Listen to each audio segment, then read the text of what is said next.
Kumbaga ho, mga kababayan, siyempre pagka walang bidding tapos alam na, nung kumpanya o nung kontraktor na sino kaya kontraktor nila?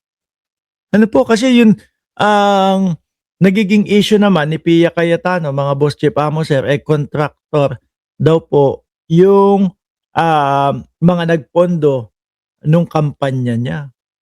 Tanong lang ano, baka may kaugnayan yung kontraktor ni Pia Cayetano doon tapos walang bidding. Eh, siyempre mga kababayan kapagka ganyan, eh, kung ano na lang ang sabihin nung kumpanya, okey na agad iyon, 'di ho ba?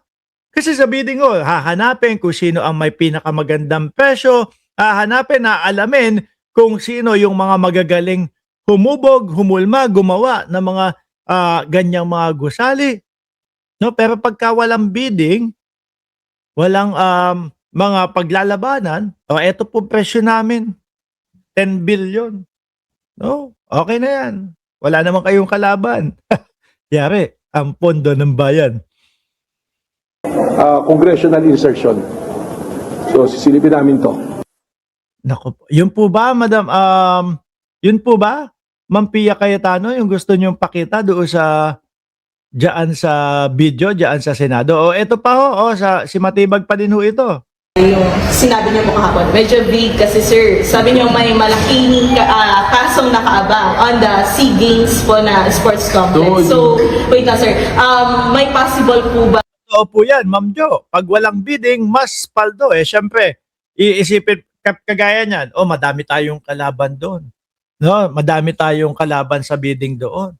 Para mapanalunan natin ito, kailangan yung presyo natin ma-justify natin sa kanila ng maayos, no? At hangga't maaari, mas maganda kung tayo yung isa sa mababa o pinakamababang presyo. Tapos maganda at kalidad yung ating magiging produkto. Pero pag walang bidding at alam nila sila na agad ang kukunin, 10 million, 10 billion, o ayan, o. Di ba? Ngayon hindi mo alam kung magaling ba yon, kung yung presyo ba na lang ibinigay na 10 billion ay talagang yun mismo.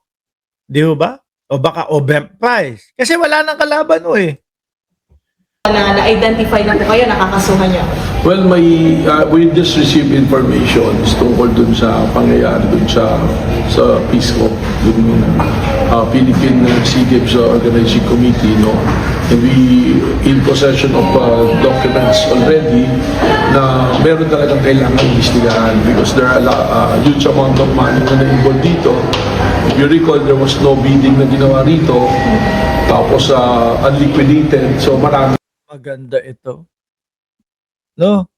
Kung 30 weeks po yung impeachment na sinasabi ni Alan Peter Cayetano, pwede kayang imbestigahan, isabay na din itong kay Alan Peter Cayetano?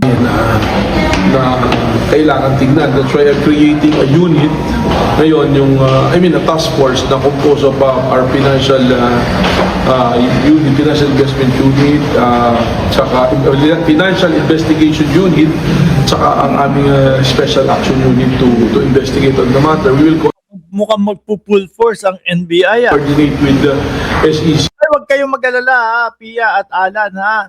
Ay, si Matibag, alam ko, pupunta pa din naman dyan. No? Hindi, at saka hindi ho ito issue na, kasi pinapatawag namin sa Senado si Matibag, kaya ngayon, ayan, kami ay sinasabihan na may issue o merong corruption doon sa Caldero. Pupunta pa din. No? Ang gusto lang ho ni Matibag, mga kababayan, ay mapaaga kung sakali at kung pwede yung pagpapapunta sa kanya. The COA and also will seek help of the BCDA para magkaroon ng clear dito.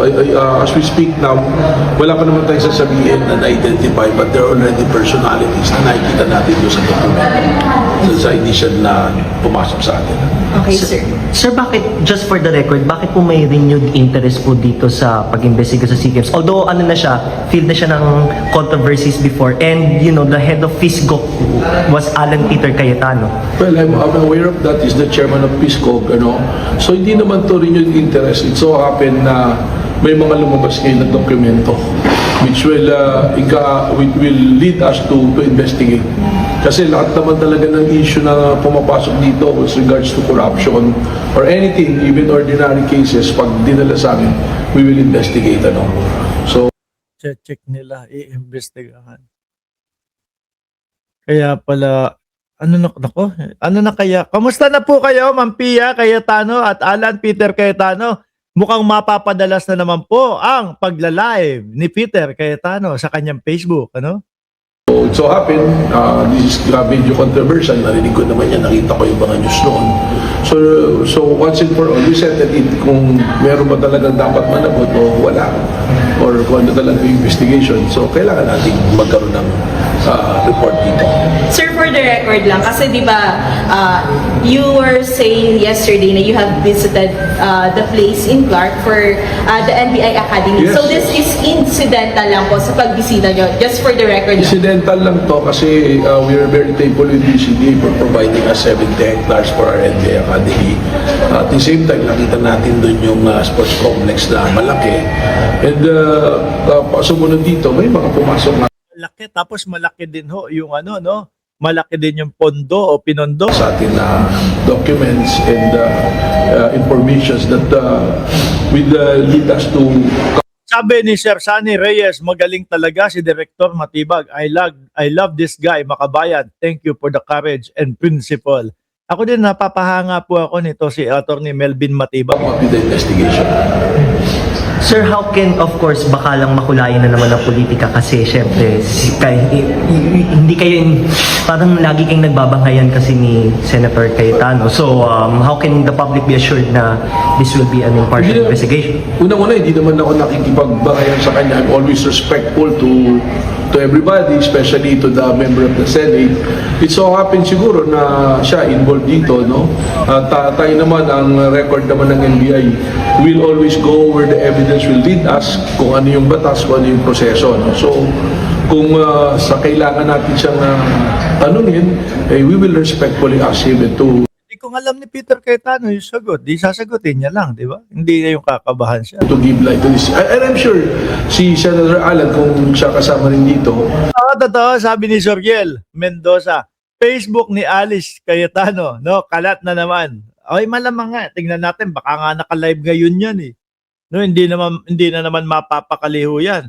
Nung nasipa diyan sa Senate presidency si Alan Peter Cayetano, live ng live yan. Ito, mukhang may problema na naman. Alan Peter Cayetano, tingnan natin. Nako, ito. Nako, ayun. Ayun din, no? Ayun, yung medyo balbasarado niya na pagla-live. Okay, tuloy. Ngayon, mga kababayan, may solusyon, no? May solusyon si Panelo dito kay Matibag. Ito daw po, ano ang solusyon ni Panelo kay Matibag, kay Director Matibag?